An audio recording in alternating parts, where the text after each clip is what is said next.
Hai Zack, Fikri, Daya, Adinda dan Vanessa. Selamat datang ke Meletup. Okey, apa perasaan ni? Nak final dah Jumaat ni. Masing-masing dah cukup bersedia ke? Dah. Ya ke? Macam tak bersedia pun. Ya ke? Okey. Okey, ni ada soalan sikit ni. Apakah perkara yang paling lucu pernah terjadi sepanjang cerita Popstar? Okey, kita mula dengan Kiki dulu. Okey. Perkara yang paling lucu.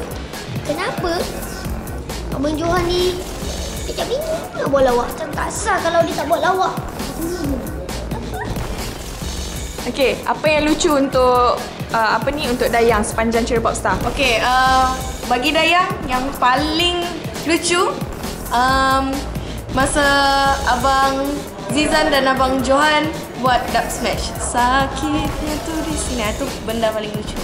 Okey, Zack pula macam mana? Okay, untuk Zack pula, benda yang paling lucu sekali. Paling lucu sekali masa ni cerita Popstar sepanjang cerita Popstar dengan Dili. Kenapa cakap pelan? Cakap lompat sikit. Sepanjang cerita Popstar, Zack rasa paling lucu sekali semasa Abang Johan bertekak dengan Izu Islam ni. Diorang bertekak apa masa tu? Sebab masa Dayang perform, Dayang dah lepas perform dia kena ni kan, cakap duri. Lepas tu Izu Islam datang ke depan, dia bagi hadiah. Lepas tu Johan tak puas hati, dia tak dapat bantal Izu Islam. Lepas tu bertekak. Lepas tu dia maki-maki, dia cakap dekat belakang ada Izu Islam datang. Izu Islam datang kat belakang.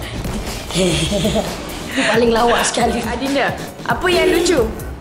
Bagi saya sepanjang cerita Popstar ni, yang paling lawak lah bagi saya.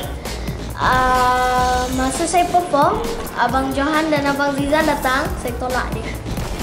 Oh, itulah yang paling kelakar untuk Adinda. Ya. Okey, Vanessa? Untuk saya yang paling lucu tu masa mereka bandingkan umur Bang Zizan, Bang Johan dengan Pak Leo. Yang diorang main howold.net tu ke? Ya. Vanessa ingat tak umur berapa yang diorang dapat? Partner selalu paling muda, 21. And then Abang Zizan dengan Abang Johan 33. Kesian. Okey.